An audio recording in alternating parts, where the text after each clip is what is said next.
This is how to do your laundry while you're on the road. I got a bucket, small bucket is all it takes.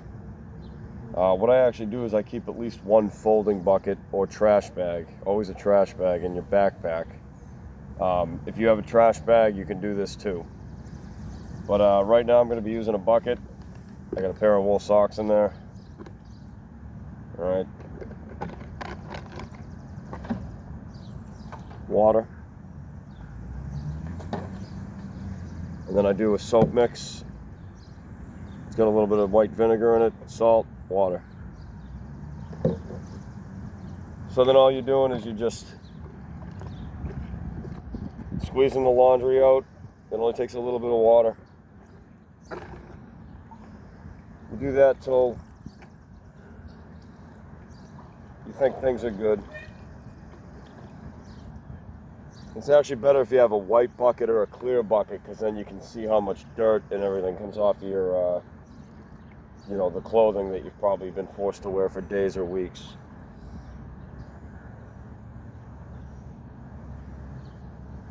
All right, and then either hang it on the side of the bucket or just put it out in the sun to dry.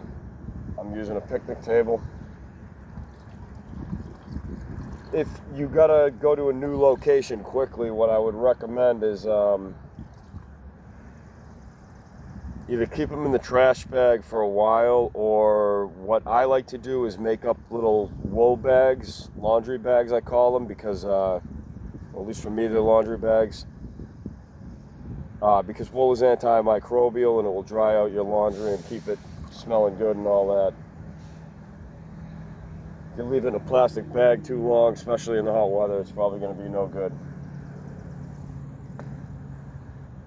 So then you just throw your clothing in there. You might want to change out the water throughout, though. It depends what you're doing. I'm just going to do this rag next.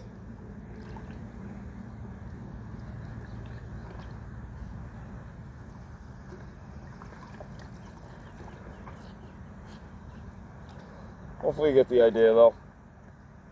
And then if you want, what I usually do is, if there's, like, say, a hose or a sink, or, you just take regular water, is then do, let's say this is done. I'm just going to dump this out, just, this is a video. All right, so,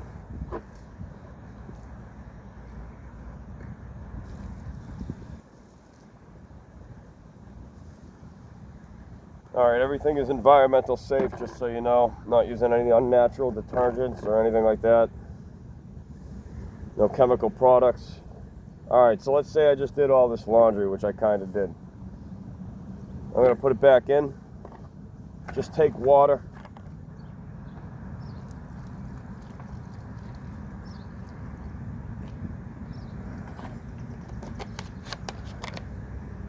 One thing I got to try to do today is get this refilled. Shouldn't be too difficult. It's actually not a bad idea also, if you live by an ocean or you happen to be nearby one, to just go to the ocean and fill up a big jug of salt seawater. That's always a good thing to have. So you just agitate the laundry. It does take longer than this. I'm just doing the short version so you can see how to do it. So you just use your hands. You get a little workout doing it. All right. Wash, rinse, and repeat. Squeeze everything out and hang it out to dry. And the other thing too is, if you got your truck or you got a car, you got to be careful, but you can, like, pin your laundry to the windows, like to the inside of the window, and if you got to do it that way, you can drive until it's dry. Otherwise, hopefully you got a good sunny day and you can just let things dry out, chill, have a coffee or something, or do what you want, make some food. Speaking of food, I'll finish this later. Always have a good hat.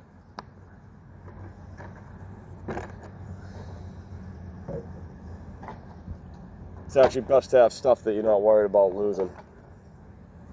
You don't want expensive clothing. You don't want your best gear. You want stuff that you basically pulled out of the garbage, because if you got to drop it and go, or somebody wants your things, you just got to be able to give it to them.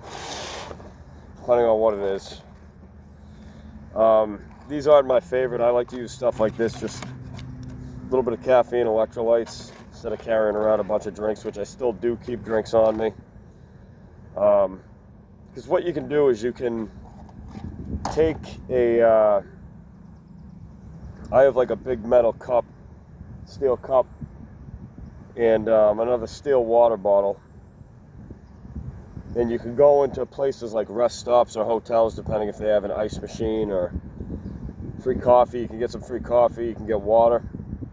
You're supposed to go into places like, say, Dunkin' Donuts and get, like, most of the time they'll give you like some hot water from the machine, or just water, ice water, whatever you need. And one thing I do is I keep like my own instant coffee mix ready to go with, like, say if I'm doing a fasting day, I'll have like low calorie sweetener or 0 calorie sweetener already mixed into it with like low calorie creamer or something like that. It's something if you need coffee. I know people criticize that. Not a big fan of these anymore. I used to love eating ramen noodles. I keep some on hand just in case. Stuff like this, corn. I got cans of chicken and tuna. And I keep them stocked in my truck if I'm on foot. What you got to do is, you know, you might be able to carry a can or two with you, but you got to save pack space and pack weight. So one thing that helps if you're doing canned food is obviously it's a lot cheaper. I feel great when I eat it. Most of it. You can get a lot of protein and nutrients that way too. And then you're not paying these scumbags to make your food for you.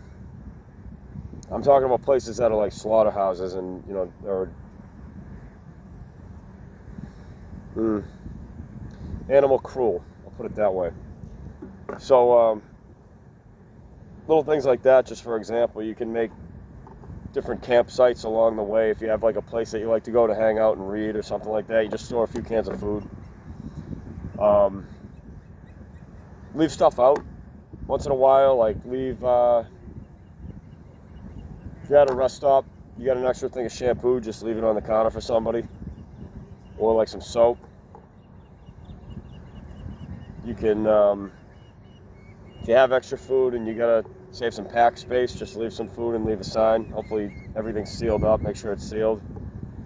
Or at least tell them what it is and the date that you left it. Write it on a bag. Like say if it's coffee mix or something like that. I don't know. Those are just a few suggestions if you're living on the road or you're trying to get ready to. Hope this helps.